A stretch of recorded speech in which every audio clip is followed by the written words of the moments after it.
For statements. Hines for 7. 3, 2, 1. Welcome to another episode of Prime Time. I've got Nick beside me, Jaden off the bench. Episode 15, we've been running through them. This is our last episode in the studio because we'll be headed on the road. We're going to the NBA Finals, Game 1 in Miami on Wednesday. We're very keen for that. Bit nervous. Bit nervous. Should be fun. We'll go through what happened, the talk of the town. We had round 14, but State of Origin. That's all anyone cares What were your about. thoughts on the game, boys? Very disappointing. As New South Wales fans, as someone that had money on New South Wales, it was very disappointing. I think they made some good picks and some bad picks. Nico Hines, obviously, the worst pick. Nico Hines at 14 was the worst pick. I mean, you just knew that where was he going to play? Where in the team was he going to fit in and come on the field? Well, where he slotted in the centres, he just let in a try. Munster just skips around him. He obviously wasn't ready to jump into the centres, and we had a man off at that point as well. And Brad Fittler's coming out and saying, I was prepared to sit him on the bench for 80. Then why pick him? He didn't say he was prepared to sit him. He was just saying that until Turbo came off, he wasn't going to go on. And Turbo came off, he slotted on. But in saying that, I didn't even think their choices of who they picked was their worst feature, New South Wales. Their attack was their worst. And who does that? I think you got to blame Nathan Cleary for that. They weren't executing at all. They didn't look like they could score tries. Bar that one Liam Martin try. How did we score our tries? Api Kairouz getting on a loose ball, Which was, very, very close to a knock on. Yeah, no, exactly right. In a normal round of NRL, they call a knock on. Queensland just looked much more clinical in attack. And that's why Brad Fittler's job, I would say, is on the line, because they just didn't look like, for whatever they were doing in camp, they couldn't score. They had no attacking footy in them. I was going to say, I know it's pretty, shit to say, but Queensland just wanted it more. They did, though. They had a man down and they scored 2 tries. The defensive, efforts from Murray Talangi to hold up a try. Selwyn Cobbo had some good defensive plays. They just did want it more. And Ben Hunt in the centres. I mean, but credit to Billy Slater, Billy the Kid. Everyone was questioning his picks. Oh, Reece Walsh over Kalen Ponga. Tamiwai Fido. Yeah, you just butchered that name. But the hammer. Fittler has the boys in camp boxing, and they want to advertise that the boys are boxing when their attack looks like that. Like it's a joke. Like, get out of the boxing gym and focus on attack. You're with the team for a week. Does this just show that Billy Slater, clear better coach than Brad Fittler? No, I just think it was the way that they played their footy. They played that Penrith, a forward take it up, out the back, and by the time Cleary got the ball, they were just up in his face. He didn't know what to do. Queensland just played better attacking footy. That Slater, Melbourne style of footy. They looked better, clinical out the back on the right side where they scored their tries. Cobbo getting over there. Now, if Latrell plays, do they score those tries? Who knows? Doesn't matter. I don't know. Anyway. I think Latrell coming in, hopefully, will be the best change. Let's move on. Let's move on, Jay. What's our fan question of the week? Fan question of the week comes from Vince Vaughan, and it is, what changes would you make in the New South Wales team? What changes would we make in the New South Wales team straight away? First change, put Nico Hines to 6 or 7 with Nathan Cleary being out. And then I would put 2 hookers, Damien Cook and Api Kairouz. They both have to play. Queensland have shown playing 2 hookers is the way to go. Everyone said Api Kairouz looked a bit tired on the back end of the game. So put Damien Cook in there. I'm pretty sure they made the same mistake last year. Yeah, They didn't start the first game with 2 hookers, and then they corrected it in the second game, and we looked much better in the back end of the halves when Damien Cook comes on, or a second hooker comes on and starts running up the middle. Yeah, I mean, I did have Cameron Murray starting at 13, but with injury concerns around him now, I still would start Isaiah Yeo. He's the best lock in the game with Cam Murray I out. think he's got to run more. He's just got to put the head down and run more. With Murray out, who would you replace him with? I keep Tavita Pangai Jr. in there. I think he did enough to stay in there. I know he had that one offload error, which was costly for New South Wales, but I think he did a good job. Would you bring Hamoli in? I'd bring Ola Kawatu. I think Hudson Young's going to get a big send-off. I think Hudson Young will get the axe, and they bring Hamoli in. But again, I think probably Fittler makes minimal changes. I wouldn't change that much either. With Cleary being out now, it's whether or not he wants to go with Luai. If you have Luai in there, you keep Nico Hines at 7, and you play a better attacking brand of footy. Otherwise, if you don't go with Luai gets axed from the team. You pick a second hooker off the bench, and you go Hines and Adam Reynolds. That's the only changes I would make. The other big thing is Stephen Crichton was probably the best New South Wales player. Yeah. Similar to Jack Wyden last year. I still say you got to have him in the team. Somehow fit him in the team. I disagree. I think Fox is your best winger. You saw what he did for Bulldogs over the weekend.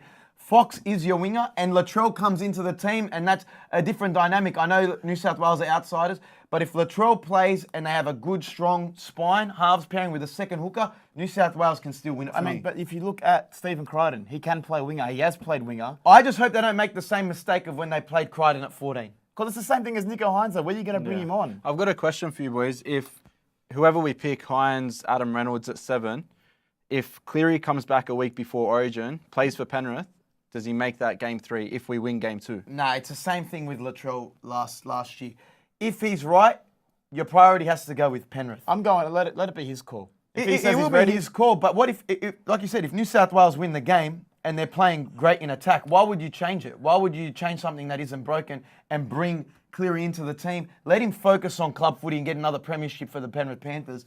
I wouldn't waste him not playing any games at all and then rush him into the biggest, most intense game 3 of all time. He can handle it. He's a world-class player. I wouldn't have That's him what they're in. made for. I wouldn't have him in. I don't think Ivan Cleary would want to have him in either. He was in the press conference going, I'm not a doctor, but it's a significant injury and I don't think he'll be back for Origin. They say it's going to be a minor miracle for him to come back into the team. So no, I wouldn't have Cleary come back into this Origin team. And anyway, looking at the week that was, round 14, who was your best team?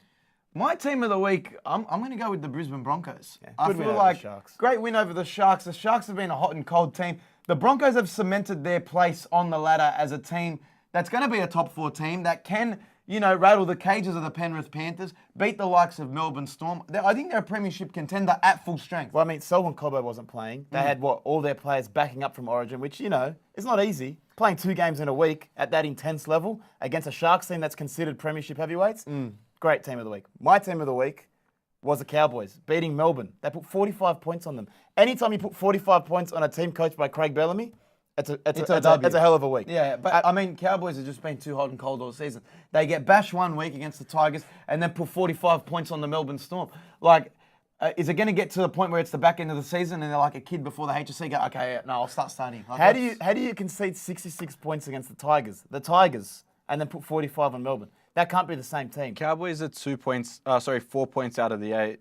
Do you see him They've got the squad to making make it it. right? They've got the squad. When they're on defense, it's just defensively whether they can keep teams out. But when they're on in attack, they can match it with the best of them. So I think that out of the teams outside of the 8, it'll be the Roosters and the Cowboys that can squeeze their way into the top 8. Para as well. Definitely Para. I don't know about recent news. If Dylan Brown's out Anyway, we'll for get an to extended that. We'll period get of to time, that. I don't know. But who was your player of the round? My player of the round was James Tedesco. After coming off an ordinary New South Wales game, yes, he was versing the Bulldogs. Yeah, exactly. But he did score 2 tries, put the team on his back, as he has done many times this year for the Roosters, and they got a good win. It was a tough win against a good Canterbury team in Gosford, so it's not like they had a home ground I saw advantage. Brandy copping a lot of heat on Twitter because he was on the panel at Fox Sports straight after the game. He was like, what a way to bounce back after the criticism from Origin. James Tedesco said, bro, he's playing against the Bulldogs. Reid Marnie comes off with a concussion. They're running up the middle like. But he still had a good game. Doesn't matter, mate. They've It's got the players Bulldogs. out as They're well. coming third last, mate. They've got a lot That of doesn't mean injuries. he's going to show up against Queensland in game 2 and have a blinder. Sam Walker. It's a great way to reply, but you can't deny Teddy was disappointing. I'm not calling for him to get sacked from the team like many have. I think Andrew Johns came out and said that's stupid criticism for him to get sacked. But he's got to show up in Origin and show that he can do it. I thought in attack he was okay for Origin. Defensively, he was very scrappy. Getting done. Get some metal studs into your Teddy because you keep slipping over. But not in that cover defense against Cobbo, very weak. Letting Hammer just run straight past you. And then also, I feel like his positioning where the kicks were. That 40-20, grubber. and then also that Hammer's grubber. first try with Yeah. the grubber. He was stuck at the near post where that fullback's meant to be sweeping and covering. And but if you look at highlights of Billy Slater, he covers he's there. that. He's Yeah, there. He's and, there. and he makes a break after Yeah. it. But Teddy in Origin still ran for 220 metres, which was the highest on ground. I think run meters is becoming an overrated stat. Oh, well, Especially Not for really. fullbacks, It goes to especially show the for effort fullbacks. that you're putting in. I Man, agree. he took 24 runs. I don't care. I don't want you to take 24 runs. I'd rather you set up a try. When no one else is putting their hand up, you want someone to take 24 runs. He doesn't deserve to be taken. out of Whoever's the team. saying that, whoever's saying take him out of the team, you're high. I agree. My player of the round goes to Cody Walker. Again, throwing his name into Origin contention now with injuries. He's always in conversations. He's always been that player at South, can cause spark out of nothing. I just like the way he plays. He had 1 try, a couple try assists as well, or 1 try assist, 5 tackle breaks. I think if Adam Reynolds plays, maybe you could throw his name into Origin contention, but I just wouldn't change too many things. No, the thing, he was getting into contention before the game. Then he had a great game. Then Nathan Cleary gets injured. So now it's just like, okay, do we pick Cody Walker? He's played a game of Origin before, didn't play too well. But everyone deserves a second chance to beat a Pangai. So Justin Hodges. Yeah. Yeah. So, I'd give the guy a crack if Jerome Luai isn't the fit anymore. But I'd still give Jerome Luai the first nod. Cody's played 4 games for New South Wales in 2019, 2020. It's 2023. I think he deserves another crack at 6 with Troll outside him and Fox And you outside give it to him in game 2. Yeah, man, It's a big gamble, Jay. a full Indigenous left-hand side, the fire and the spark that they'd be bouncing off each other, I think would be Yeah, unreal. I'd like to say that. Not a bad shout. There was no spark from the crowd in Adelaide. I don't know, it that just didn't shows feel like you- an Origin why- game. why was the Everyone game that was there? commenting on the commentary from 9, it was like, they're boring, they're putting you to sleep, and the crowd was not involved. Like, Queensland is just going to be night and day. They're going to be yelling at every New South Welshman fan there. They hate them, and they're going to get the boys home. Like, it's worst case scenario what happened for New South Wales to drop a game and then have to go to Queensland and win one. Terrible.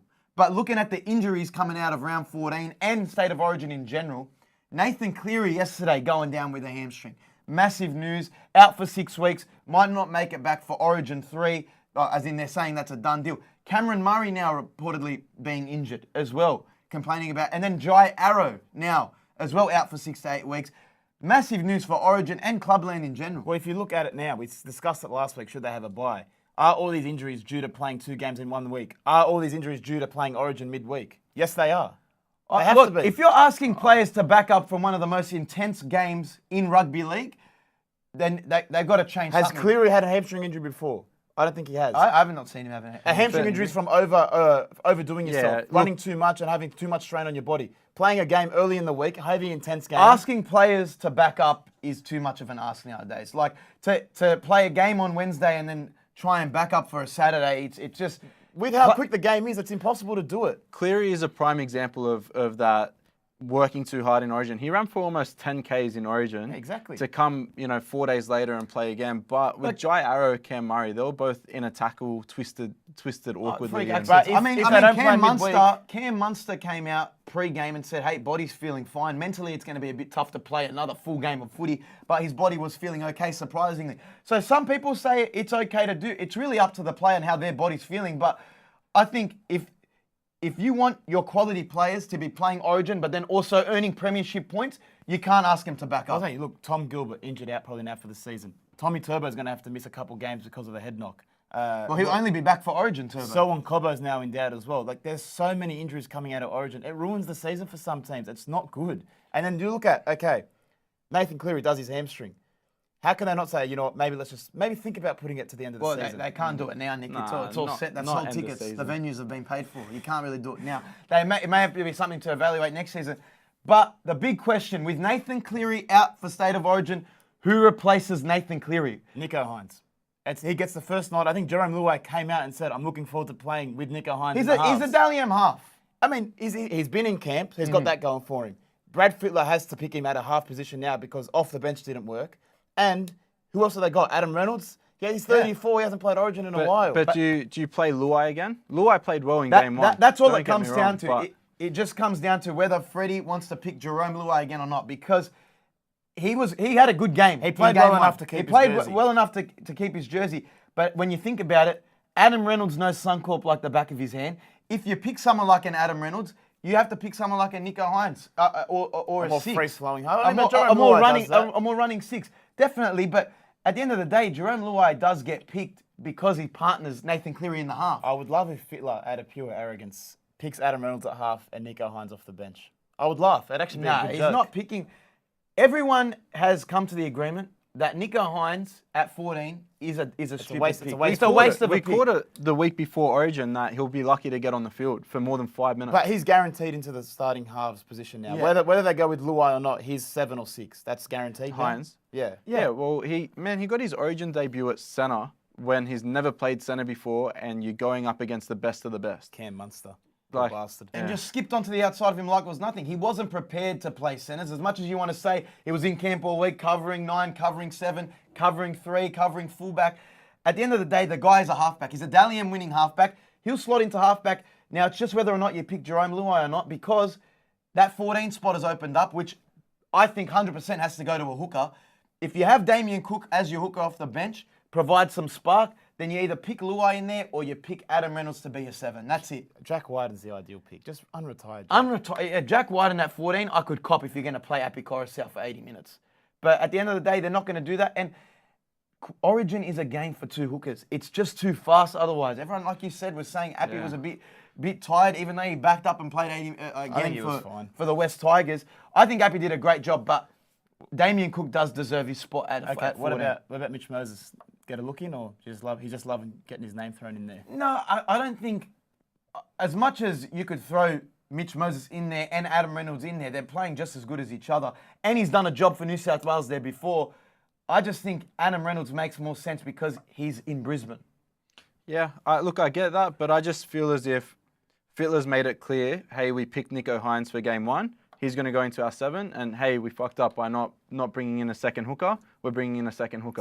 And I think that's end of the debate. This is what the most likely... Hines at 7, Damien Cook at 14, and that's the end of the story. I guarantee you, most likely team is Hines 7, Luai 6, Damien Cook off the bench. Which that's I what like. they do. I Minimal like that. changes, and that's fine. That's fine. I definitely still think we can win game 2 with that team. Yeah. It just With Latrell coming back. Really, with Latrell back, a lot of pressure on Nico Hines at 7. He'll be right. He'll be right. And I hope he can do it. I'd rather be Nico Hines and Dylan Brown. Do you play? Definitely. Do you play Turbo again in game 2 after having an average game 1? He'll play. He wasn't average. He was good. You think he was good? Yeah, he was good. I just think he was run off the ball a lot in attack when they kicked to him. When he injected himself coming in from the other side of the field, that's when we looked most dangerous. Like with Latrell in there, I'm telling you, it's just another thing to be worried about. He's just that spark that we didn't have on the left side. Even though Crichton had a decent game, it's just he holds players. You know what I mean? Yeah. So, I don't know. But looking like you said, I would rather be Nico Hines than Dylan Brown because this week, Dylan Brown, another scandal, another rugby league scandal, has come out, has been caught at the sheaf. Allegedly. Allegedly with 5 counts of... Sexual touching? Yeah, we're going to have to bleep that out. I'm just saying, I didn't want to say it because we're on the My TikTok bad. live. But yeah, this used to be called indecent assault back in 2018, but they've given it a new name. I don't really understand the 5 counts. You think it just, who's counting? Well, let's just preface this by saying it is alleged. It's alleged at this And point. if Dylan Brown is in the right here, we hope it gets proven that way. But Yeah. if he's in the wrong, we do hope justice gets served to him as Sexual well. touching sounds so much worse. Than It sounds indecent, very yeah. bad. It sounds very bad. There was some vision that came out of it, some CCTV footage. That's not reliable. But- You can't tell anything from that. He was on the D floor. If we're breaking down the footage, we'll overlay it. But he was on the D floor. Seemed to be some old ladies there. Maybe it was just a dare. I don't know what it was. But at the end of the day, it's like, why? If you're a rugby league player at this point, you just don't can't go out. You just can't go out. You can't even drink. There's going to be cameras on you. And at the end of the day, like, why are you getting caught up in this? You don't need to be. I don't want to take a shit on him because, again, it's alleged. But, you know, you'd think as a rugby league player, people would be coming up to grope you. No, Why do you have to go up and do he's the a good touching? sort too. He's so, mate, he's a good-looking bloke. He's on a good wicket. He's on a good income. You hope- don't have to go up and grab anyone. you'd Let them hope- come up to you. You hope this isn't true. I mean, you want him playing for Para. As much as you know that it doesn't sound too good, it is what it is. I mean, Have we he's gonna miss some confirmed time it's now. it's of a woman or a man? It just says five counts. 5 counts. I mean, I don't think that really changes the penalty. No, it doesn't. It doesn't. But I'm just saying, looking at Parramatta Eels, they're struggling as is to get into the 8. They've had a couple good wins now. Now they're missing their premier 5'8". Yeah. Mitch Moses is going to have to put the team on his back. They did put out a club statement saying that they are waiting for the outcome. He's going to court this week. Is he allowed to play then? No, he won't be allowed to play. But the same goes for, and there's been instance of it in the past. Jack DeBellin eventually waited out his few years, was back into the team. Luciano Leilua recently got his Chargers job. So you're gonna, like Paul Kent, you're gonna have to wait till the full story comes out. And It should be so easy in a nightclub with cameras and whatever else. And the Oh, you dance think floor so? the dance floor looked like it had 6 people on it. Yeah. So Yeah, but like, you don't know if it's from that or they might be different. I'm It might just be at a saying, like, it different should time. just be so easy it's to hard put to to bed. say with no facts. That's Yeah. the problem. You'll have to wait for. But if he misses 3 years because of this, I'd be filthy. Well, you'd have to wait for the judicial if he's system, innocent. the If he's judicial innocent. system to run its course. But at the end of the day, a lot of people called out on Twitter that thing. It happened on Saturday night, late hours of the night. Immediately on the Sunday, it was out. Fox Sports on Twitter, article out. A lot of people on Twitter said, "Where was this rush for facts when Paul Kent did the same thing?" Exactly. There was nothing. There was no article for Paul Kent straight away from Fox Sports. And also they're copping some heat for that because that was all anyone on you'd Twitter was think- talking about. And they turned comments off on Dylan Brown's article when they posted it to Twitter because they know they're going to get comments saying, where was this journalism for Paul Kent? You'd think that they'd learn from Paul Kent. I actually applauded them for the way they handled Paul Kent. Don't talk about it until the facts are ready. So Yeah, but they don't do that for everyone else. You think from now on they would give that treatment to players that are having scandals. And they didn't. So you know what? They should cop all the shit. They deserve it all. Okay, fair enough. Well, talking about NRL expansion, 2 things to cover off. Peter V'landys has targeted 2026 as a PNG expansion team. That'd be nice. To grow the game even further over there. I think you'd probably want to go a bit more domestically before PNG. Perth or possibly, a second NZ team. You just saw from Origin from last week Origin. In Adelaide, they don't care about rugby league. In Perth, they don't care about rugby league. Papua New Guinea cares about rugby league. They'd actually thoroughly enjoy a team. They would draw a minimum 20,000 average crowd every round. Probably the whole population of PNG would rock up. Yeah, they would all love it. I've said it before. Justin Olam's a god when he goes over there. Probably If they get an NRL team, they'd go berserk for it. I don't know why they weren't a team before the Dolphins. Well, 2026, 3 years, it's very ambitious. I could see it happening. V'landys just makes things happen because Vegas is a done deal. 2024 season launch, they're going to be over there. We'll be there covering it on the ground for sure. But they're announcing that they want to get U2 for some entertainment, some halftime entertainment. Now, I've heard some names being thrown around. They had Pink there, Lady Gaga. I don't mind the sounds of U2. They got some bangers. But V'landys just wants to make things happen. If you get a big artist over there, you're not just drawing people to come to watch a new game in Vegas. You're getting, people to come watch U2 put on a performance as well. So that would be unbelievable. How are they affording that? That'd be a whole team's year's worth of salary cap. I've heard given to U2. From doing this season launch from 2024 all the way to 2028 in Vegas each year, it's going to cost upwards of $10 million a year. That's expensive. It's expensive, For but a I game mean, that's, to grow the game over there in the US and to get into the gambling market over there into the US. I know, sorry, TikTok love, I'm not allowed to say that word, but it sounds like a reasonable thing to do to grow the game overseas. I mean, I just don't see. I don't know why. I think it's going to be the next big Magic round. Everyone's going to go, boys, we're going to Vegas. Yeah, we're doing the weekend in Vegas. 1 hour flight to Brisbane considered to a 15-hour flight to Vegas. That doesn't add up. Mate, Yeah, imagine the boys' trip. $1,000 weekend in Brisbane opposed to 12 grand in Vegas. If you thought the hangover was bad, imagine Aussies in Vegas for rugby league. I know, it'd be the new Bali. Yeah, it would be. It'd be crazy. I don't see it working out. I think they'll probably scrap it up to the first year when they realise they lost 30 mil and no one went to the games. I think they'll give it a fair go. Who's Plus, going to the game? a ticket price for the game will be reasonably cheap so that they can encourage people to go. And U2 will bring in a lot of Americans. Yeah, better than a Jessica Mauboy. But in general, his end goal is to get the cash overseas with the gambling expansion over there in the US. So it's wishful thinking. I don't think so. I think he's a very smart man, and he's gotten rugby league this far. The game is in the best position it's been in a long time, especially commercially. So I back V'landys to the hills. I just think, touching on that Vegas thing, if we expanded during COVID and really broadcasted the game over there, that was our prime opportunity. It was like when AFL was getting a bit of vision over there. Pat McAfee jumping on Coxzilla for the Collingwood. Because there was a time where it was the only sport that was on, because the NBA and NFL were off, baseball wasn't playing, Australian sports were on during our But this winter. is a way to one-up the AFL, and he could definitely be like, leading a path to say, hey, this is a way to get into the overseas market. I don't know. I back V'landys, but just touching on Origin one more time. Brad Fittler. If he loses game 2, does he just flat out resign? I think if they lose the game, go to the shed, say, hey, boys, good effort.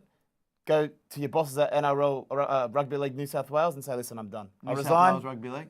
I've had enough. I can't do this. I'm out. Well, I'm not cut out rock up for game 3. Don't rock up for game 3. Go Let to Andrew Channel Johns 9, take over. ask for a full-time role instead of your part-time commentary gig, and The fucking only put up the boots. disappointing thing that I think has been Freddie's downfall is the selection for one. Each year in game 1, he makes poor selection choices that he tries to correct in game 2, and then maybe he gets it right. And then this year, it was their attack. It was non-existent. And to say that you as a coach, okay, you got one hard job of selecting the best players, agreed. But you also got to get them to gel and attack. Billy Slater does an exceptional job of it. Brad Fittler just doesn't do it, and he hasn't been doing it for the past 3 to 5 years. We have had our best Origin team ever from 2018. In Fittler's stint with the club, he's gone 8 wins, 8 losses. Yeah, which is with our greatest ever team. Unacceptable. And it's not my greatest ever team, it's the talent discrepancy as well. Yeah. Queensland have had probably their worst ever team. To And now go- they're starting to get good, which is more dangerous. To go 8 wins and 8 losses with the talent that New South Wales had in comparison to Queensland over those years, it definitely, if he loses this series, it's a straight sacking. And then it's a question of who goes in to coach the New South Wales team. Buzz Rothfield's come out and said, could be Ricky Stewart. Do you go someone that's not coaching an NRL team like a Des Hasler possibly? I think Des Hasler would be my pick to replace Fittler if he does lose. I wouldn't mind saying Shane Flanagan either, but Smokey, Jeff Tuvey. I thought he was a great coach at Manly. He's passionate. He put out a terrible predicted lineup, so it's a bad sign. Yeah, I would agree But with that. he's passionate, great voice, great head. I think it'd be great, but I think first choice would be go to Des Hasler because he's not coaching now, and he's a pretty renowned, great coach. I'd like for someone like the Johns brothers to put their hands up. I know there was some talk they were going to do the Samoa job at one point in time, but they keep getting under scrutiny, and they're the ones hurling out the criticisms after the games on radio, on television. Put your money where your mouth is, boys. Coach the team and see how you go. You guys go up against a Billy Slater. I'd love to see that. Is there a thing though with Fittler? It's just like when you consider him against Slater, Slater's a lot more serious. He's a lot more, I don't know, just the way he conducts himself is just much better than Fittler. One's come from Craig Bellamy, one's Brad Fittler. Yeah, Fittler had the boys going down to the beach, no shoes on in 6 degrees, getting them all sick. He's probably got him doing breath work and, opposed to Slater, who's drilling, structure into their game. And it showed though, they scored I better think tries. the Blues need to stop doing boxing and meditation and maybe focus on their attack at training. Man, I'll never get over the 2020 series when we had, fullbacks spoiled for choice in Paps, Turbo, Teddy, Trell against Corey Allen. And that's no diss on Corey Allen. And we lost the series. Mate, Yeah. the guy's played 6 games this year. You can diss him. It's all right. Anyway, I think, look, at the end of the day, if Queensland do win this series, see you later, Brad Fittler. Each week we do our NRL player head-to-head where we put 2 players up against each other and see who the better player is. It's a great segment over on our socials. Now, Nick, this week we're going with Damien Cook up against Api Koroisau, who should be the starting hooker for New South Wales, but who is the better hooker in general? Who's had a better season? Well, if you go by the stats, both have 2 tries each this season. Both have a decent running game as well, I would say. I would probably give the running game more to Damien Cook. He's a bit more spark at dummy half. Prides He's himself quicker. more on that. When you're talking about try assists, you got Damien Cook, 5 try assists, Api Koroisau, 4. Okay. Neck and that's neck. Neck and neck. Okay, and then line break assists, Damien Cook, 4, Api Koroisau, 5. So there's not much between the 2 players. Okay, where you look at, there's not much between them. One plays for the Rabbitohs, one plays for the Tigers. Damien Cook should blow him out in these statistics because he's got better players around him. He's got Latrell up back, who's Jerome Buller's playing with Api Koroisau. Yes, he's been playing well. Okay, but when you talk about tackle efficiency in the middle, that rings true because he's playing with a better pack. His tackle efficiency, 95.3, Damien Cook. Api Koroisau's at the Tigers, 88.1. So he has to rely on maybe some less talented players in the middle, for sure, less experienced players. But again, nothing splits them that much. And I think the way Api Koroisau played that 80 minutes, I think he could go again. Who are you saying? Just straight up. Api Koroisau, Damien Cook, who are you taking? Api. Okay, I agree with I'm you. there. taking I'm taking I would Api. honestly, if Cook's I was... played an extra 2 games this year as well, by the way. There you go. I mean, Api Koroisau, I think, is a more classier hooker. The way he plays is just more... He's got a better pass off the ground. He's got better service to his halves than Damien Cook. If you look at it... I think he gets a better roll on as well. Yeah. For his pack. Oh, for a roll-on, I'd probably go Cook. No, I think you're getting mixed up with Cook's running game out of dummy half. I'm saying getting to your forwards to a point and getting up the field, I would take Api Koroisau. He does it clinically and he never takes bad options in good ball. In your own half, the first 50 metres, I'd probably take Damien Cook. In the back half, attacking 50 metres, I think Api Koroisau's better. There's so many times on the line where Damien Cook just gives too many short balls or he just somehow He's playing messes first up man the a lot. play. Yeah. No, I think where they separate is their service out of dummy half as well. I think think- Api's service is a lot better. Api got 3 out of his 4 try assists against the Cowboys. But that's very telling. Yeah, that's when they put a cricket Well, there you score on go. the So I Cowboys. think Damien Cook should have better stats because he's But playing with a better with 2 team. games more as well. Okay, but if you look at New South Wales, Api Koroisau's 9, Damien Cook's 14. It suits the way they play as well, so it would make sense to give him that stint off the Yeah, bench. give Api Koroisau the first 20, 30 minutes of just absolute bashing up the middle and feeling out the game and bring Cook on into the last 10 minutes to take advantage of the tired forwards. Do you keep Api on once Cook comes on, similar to how Grant and Hunt play? No, I think wouldn't? that's a waste of that. You don't need 2 hookers on the field if you're New South Wales. Why would because you? It's a waste of size. It's a waste. look at You how- need it works- you it need your works well Payne with- Haas on there. You need Tavita on there. You need your forwards on I there don't think doing they the did damage. that for game 1, Queensland. Yeah, they they did it did. previously. No, they did it for Hunt game only 1. came on because he... No, I think Hunt stayed on when Grant came on. But Hunt can do that because defensively he's quite strong. I think New South Wales probably give away too much size if they leave Bigger Appy body and than Cook on there. Yeah. They're both similar size. Did you see the news on Ben Hunt as well, potentially leaving? Yes, Ben Hunt could leave mid-season. Leave the Yeah. Dragons mid-season. I don't If you're blame someone like the Bulldogs, you snap him up straight away. If Ben Hunt does leave, which the rumours are, he's unhappy. He's not happy with the way they sacked Anthony Griffin. They're not really considering his opinion at all. If he's going, Gold Coast Titans, the Bulldogs, the Raiders, all put your hands up. Give him a mill. You need a good Where do you player play in your him? team. What about Brisbane? Brisbane at hooker? That's a great idea. I know, because they lack that last member of the spine in hooker. As They good win as the the comp Brisbane if he's Broncos in are minor, going, yeah. and with Walters. Billy Walters there, imagine you have an Origin class hooker coming in for the remainder And of a the season. homecoming to Brisbane would be nice. But as a Bulldogs fan, there's been rumours, Phil Gould saying that he wants Ben Hunt. He's met with Ben Hunt. If they don't land Ben Hunt at 7, I think it's a major loss for the Bulldogs. Yeah, That's the one piece missing from them. They've got a good fullback coming, Stephen Crichton. I don't know if they've got They enough Marnie. cap space. Oh, they got plenty of cap space. What would you pay him as a 7? 800 plus. I'd give him 800 plus easily. I'd happy to give him a mil for a couple seasons just to transform your club. Yeah, he's that player that will be the direction that is needed, and then Burden can play off the back. He's been the Dragons' best player for at least his Yeah. whole stint there. Yeah, I got to easily He's say that. been there since 2018. So There you go. Ben Hunt to the Bulldogs. Fingers crossed. We'd love to see it. But each week we go through our top 5. This week's top 5 is top 5 NBA Finals performances. You can catch our top 5s over at Picklebet over on Instagram and at the JBK Show on YouTube. We put our top 5s up every week in full. But this week's top 5, like I said, top 5 best NBA Finals performances of all time. I'm going with number 5, LeBron James in the 2016 NBA Finals against the Golden State Warriors. It was a Game 7, and he had an unbelievable game. When you talk about it, 27 points, 11 rebounds, a triple-double with 11 assists as well. The chase down block on Iguodala was unbelievable. That last 2 minutes, there was like barely any points scored. It was just back and forth. And he solidified himself as one of the greatest of all time in doing that because he beat a Golden State Warriors team that was the best regular season team of all time and completed the 3-1 comeback. I think that's why. Triple-double in a Game 7, that's already hard enough. Against a 73-9 Warriors team, completing a 3-1 comeback. And you got to think, that Game 7 was in San Francisco. It was on the road. So that's an easy top. That's number 5 you've could got, be higher. and you've got Delhi in your team as well, and like some very average players. Yeah, no. I mean, LeBron James, one of the best players of all time, one of the best finals performers ever. At number 4, I'm going with Magic Johnson in the Game 6 of the 1980 NBA Finals. He was a 20-year-old rookie in this game. Kareem Abdul-Jabbar, one of the greatest players of all time, the leader of that team, out injured. Is this pre or post HIV? This is very, very pre-HIV. Okay, This yeah. is rookie season. Okay. Yeah. You got to think, as a rookie, 20 years old, 42 points, 15 rebounds, 7 assists. He scored 9 points in the last 5 minutes, leading his team, the Los Angeles Lakers, to their 7th title. As a rookie, 20 years old. That's never going to happen again. live forever. He's the only ever rookie finals MVP. And that shows you why he's number 4. And that's why he has a statue outside of Crypto.com Arena. Staples Center. The Staples Center. Let's just keep it at that. Number 3, I'm going with Giannis Antetokounmpo. Great pronunciation. This is in the 2021 finals. It was in a Game 6. He puts up 50 points. Puts Milwaukee on his back. He almost got a triple-double there as well. I mean, he had No, there's no way he had a That's 2 triple-double. assists. But I'm just saying, what, 14 boards? 5 blocks.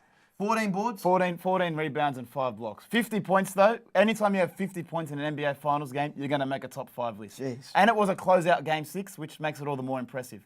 But at number 2, I'm going with a more impressive stat line. Tim Duncan in the 2003 Finals. A near quadruple-double. 21 points, 20 rebounds, 8 blocks and 10 assists. Mr. Fundamentals. Mr. Fundamentals. Any game where you're having a near quadruple-double, I think it's only been done like 2 times or 3 times in NBA history, in any game. He had it in a near finals game. So Tim Duncan, you're number 2, and it's well-deserved. Number 1, we're going with the GOAT, Michael Jordan in the 1998 Finals Series. This was his last game against the Utah Jazz. If you've seen The Last Dance, you've seen this sequence. Scottie Pippen going out injured, tries to come back on. He's playing with a man down, puts the team on his back, scores over 40 points. 45 points. And like you said, what a way to go out. Scores the game-winning shot. Well, if you look at the final sequence, as just an epitome of what the entire game was, they're down 1, Karl Malone has the ball, Jordan gets the steal. Goes on his weak side, gets a steal. No, they don't call a timeout. Michael Jordan, being the clutch player that he is, the greatest of all time. Well, he looked over to Phil Jackson and he was like, "Are you going to call this timeout?" No, he doesn't want to give Utah time.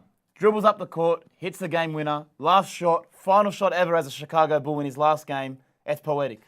If only he ended it like that and didn't go to the Washington Wizards. We don't But talk about was that. Was a great way to go out for the Chicago Bulls, and that is our top five finals performances of all time. What a way to go out for the GOAT. Oh, mate. Lovely.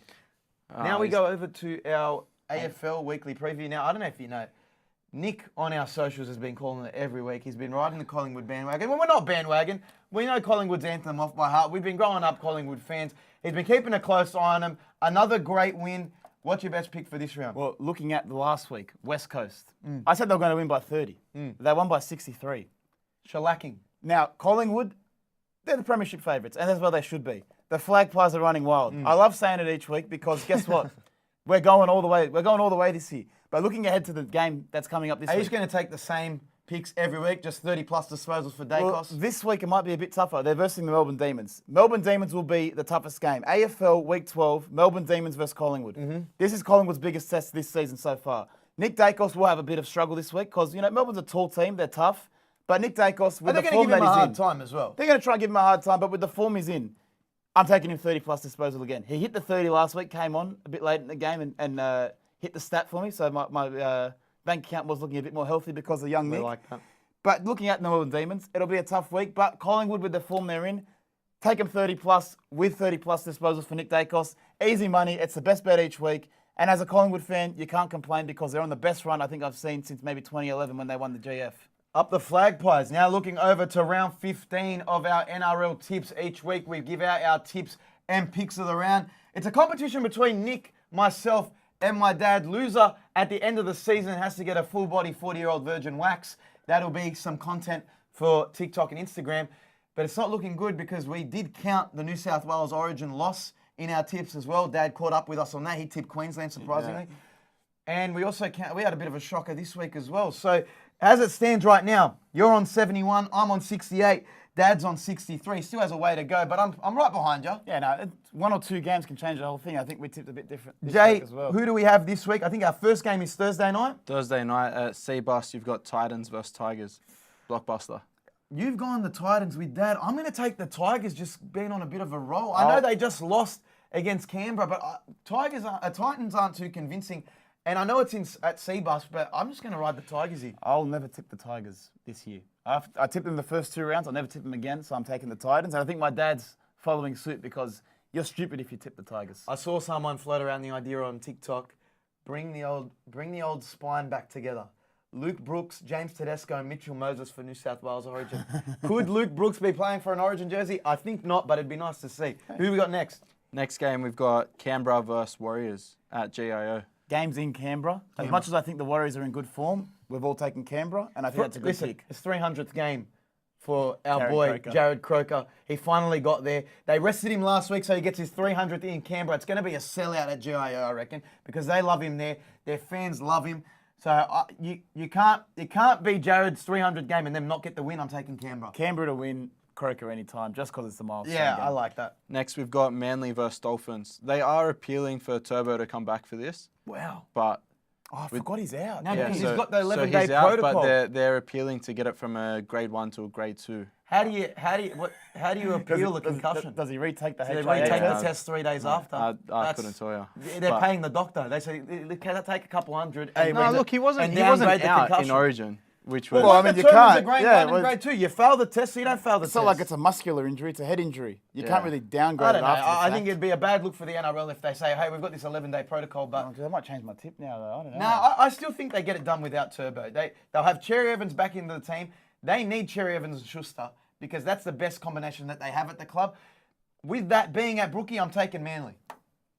I'll take Manly as well, just because Dolphins don't travel well. I Imagine think they get it downgraded. they also had the week off as well, Manly. Yeah, as well as Gilbert out as well. Dolphins haven't. I don't think they've won a game outside of Queensland. Ola Kawatu as well, pushing for that Origin spot. Before game 1, he was very disappointing. Yeah, very I think he ran for 50 meters against so I Bulldogs. expect a big game from him. Yeah. So yeah, take him anytime. All right, I'll say. take that. Who we got next? Next, we've got Brisbane versus Newcastle in Brisbane. No, you skipped a game. How about? Oh yeah, sorry. We could have just... Dragons versus Rabbitohs. They're predicting Troll Mitt back for this If as well. Troll Mitt is back, I not that the Dragons have been that convincing anyway, but I'm going with the Rabbitohs, and as well with Cody Walker looking to get that jersey. It's a perfect. It's a perfect opponent, game. yeah. You go up against a lackluster Dragons with Latrell back. That'd be huge. And Cody Walker could throw his name in the hat South's, for a jersey. South's are the form team of the comp. You don't tip against them, so I've taken South, but Dad's taken the Dragons. That's stupid. I don't know how. I don't know why. He's just looking to catch up. I mean, I hope he pulls it off. Yeah, we've got Brisbane versus Newcastle. With the in role that Suncorp. Brisbane is on, I got to go Brisbane. Kalen Ponga has come out and said he's focusing strictly on club footy. He doesn't want to get picked for Origin. Yeah, and I think he's got a point to prove because he's going to go up against Reece Walsh here. So it's the battle of the fullbacks. If you're going to expect Kalen Ponga to come out and say, listen, I should be the Queensland fullback. Don't worry about my concussions.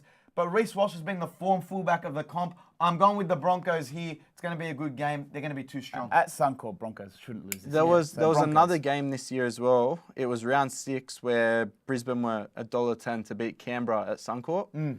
If that, I think they were even shorter and they lost 20-14. Yeah, but they're the the type last of time, team the that, last that time can where do they that. were favourites at Suncorp, heavy favourites, they got. I just think they're beaten. too strong across the park. Tony Staggs, Herbie Farnworth out wide, and then you've got Adam Reynolds now playing for an Origin jersey as well. It's just meant to be a big game for the Broncos. And Newcastle mostly suck. So Yeah. we've all gone the Broncos and they should win. Next game we've got Roosters versus Penrith. Keep in mind no Cleary. No Cleary. Listen, Roosters were extremely disappointing against the Bulldogs. Like, if Reid Marnie doesn't come off, they're questionable even winning that game. They're in an absolute form slump. But in saying that, with Cleary out, I don't know who to go here, but I'm going to lean towards Penrith Panthers. Roosters cannot play good attacking football. It's hard to tip the Roosters here because they got pumped by, 50 points by Penrith maybe 3 weeks ago. But I think Nathan Cleary being out will just give a bit of a shock to Penrith. They might just be a bit lackluster. So I'll take the Roosters and Dad's taking the Roosters as well. Was it Cogger that came on as replacement last Yeah, week? it was. think I didn't he- even know Cogger was at the team. Yeah, I think he did a reasonable job. And like Penrith have done in the past, whether it was getting O'Sullivan in there and filling in, they're going to play to their system. I think they're still going to be strong. Look for Dylan Edwards to step up. Look for Luai to step up. I think they beat the Roosters here, and it's going to be embarrassing for them. It's a good battle for the one spot. I know Teddy's somewhat safe, but if He's Dill safe. Edwards comes out and has a blinder, Doesn't matter. I'd love Yeah. for Dylan Edwards. to be Beyond picked. I love him. injury, Tedesco's getting picked. Yeah, I agree with that. But, I mean, there's still one round before Origin. Who knows what could happen? You just saw Nathan Cleary go down. Anything can happen before Origin. yeah, that's right. Melbourne versus Cronulla. Next game. Like I said, I don't like tipping You- against Melbourne, yeah. especially coming off a loss. Melbourne off a loss, I have to go with them. Cronulla have been extremely disappointing, but Cronulla always show up against Melbourne too. I'm going with Melbourne. I've gone Melbourne. Dad's gone Sharks. I think he's just trying to be different. Yeah. But Sharks are disappointing. I just don't but think they can aim up. Sharks are due for a win, and Nico Hines wants to solidify his 7th spot as well, mind you. It doesn't matter. Cam Munster has Nico's number. Yeah, very true. Man, you can't find any news on Paps and his return date. You just see his little Instagram Vlogs. stories Yeah. or vlogs here or there, but He just said he's got to get that quad up to the deficiency level that it has to be. He's been doing that test, that ACL test, that one that you got to Yeah. push the Front leg pressure up. raise. It looks disgusting. And he goes, it's a numbers game right now, whether or not he can get up to scratch with his other legs. So He's probably going to miss the season. That's just what it is. I'd rather him come back at 100% though. in 2024. Yeah.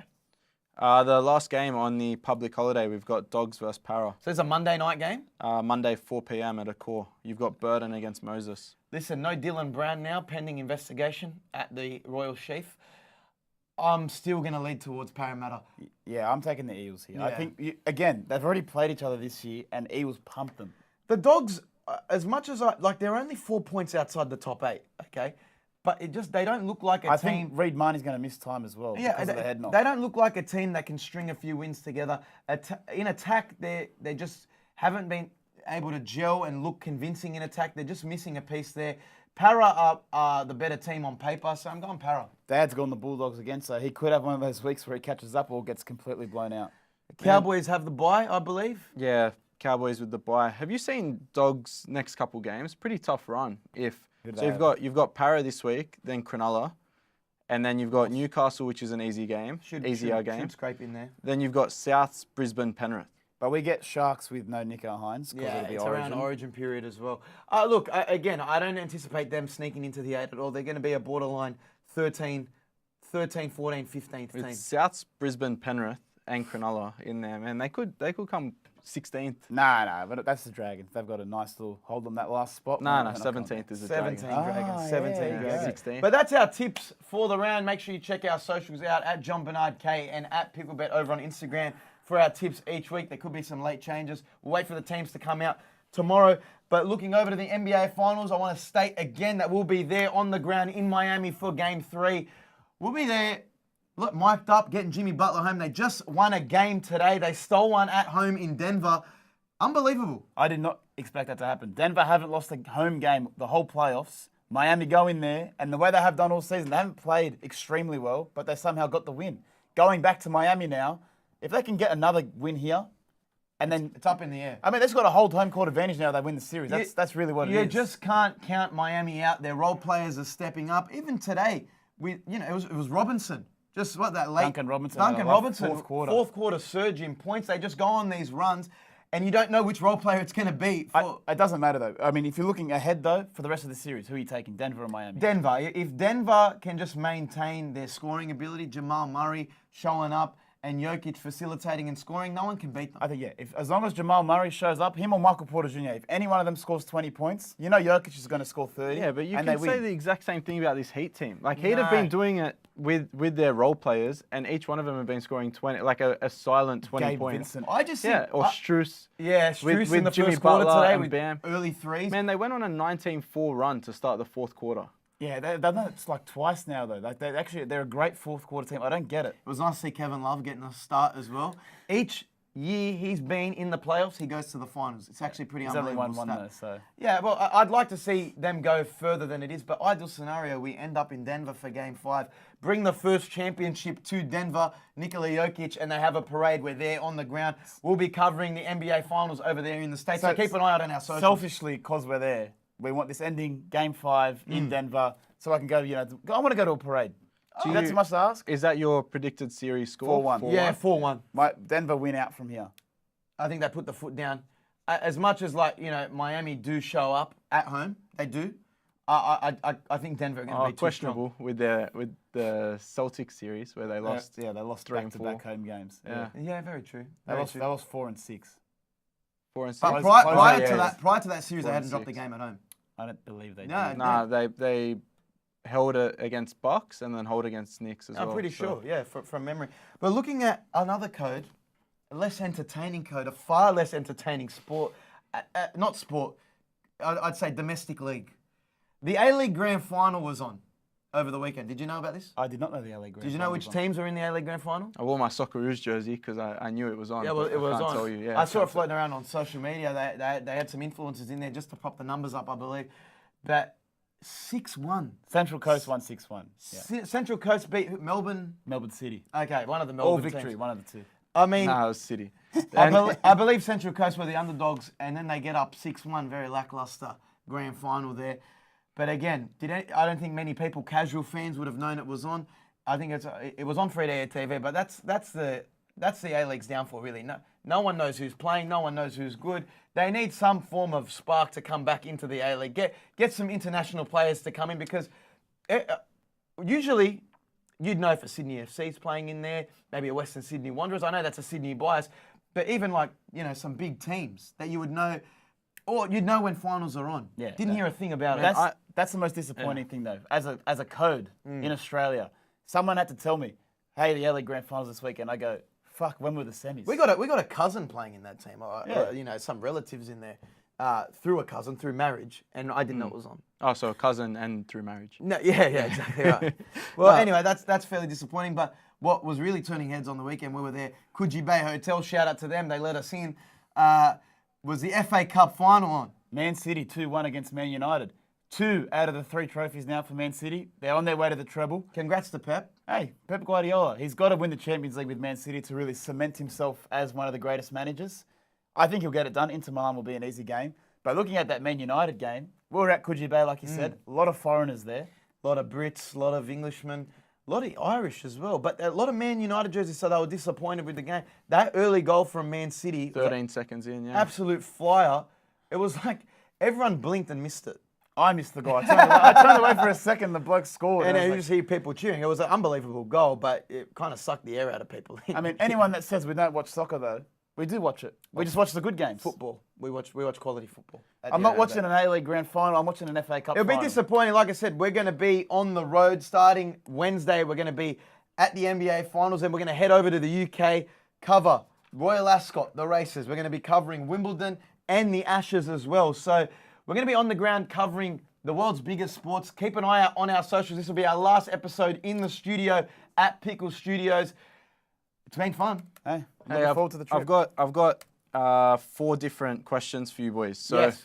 Origin series scores. I want to hear your predictions New on South Wales 2-1. I'm going to agree with him. New South Wales 2-1 with Latrell Mitt back. it. Wow. Okay. Next one you've got is NRL premiers. Just before you go away. So let's see how you go against these. Mid-season review. NRL premiers from here. They win the Premiers from here. premiership. Penrith Panthers.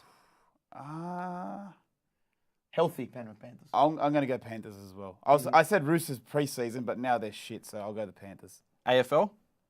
Collingwood. Pies. Yeah. And last one, most importantly, Super Rugby. I honestly couldn't name for 2 Mark, teams. For Mark, we're going the Waratahs. I'll go the Waratahs, but they Yeah. might be ordinary, so I don't know. Let's get them home. Also, want to point out Dally M. Dally M from here, mid-season review. Who's been the Dally M? Reece Walsh. Reece Walsh. Again, I would say, unless you're going to put like a Payne Haas in there, who go could Reece probably Walsh. be in contention. I think Nathan Cleary could have probably got it if he doesn't get injured. He seems to be doing this every year, whether he throws someone head over heels into the ground and gets a 5-week suspension or he's injured. I think it's going to be Reece Walsh. Player, best signing of the year so far, Reece Walsh again, Yeah. I would say. Close second, Appy Coruscant. I still think he's playing well. Yeah, Appy Coruscant too. And I would say most underwhelming signing of the season would have to be Cheese. Yeah. He's out with injury at the moment. I unfortunately, think he would say it himself, probably hasn't lived up to his signing, but No, he'll come good. He'll come good. he'll come good. That's our mid-season wrap-up, and that is Prime Time, episode 15. Thank you for tuning in. Keep an eye out for our socials for Picklebet on tour. We'll be on the road, but till then,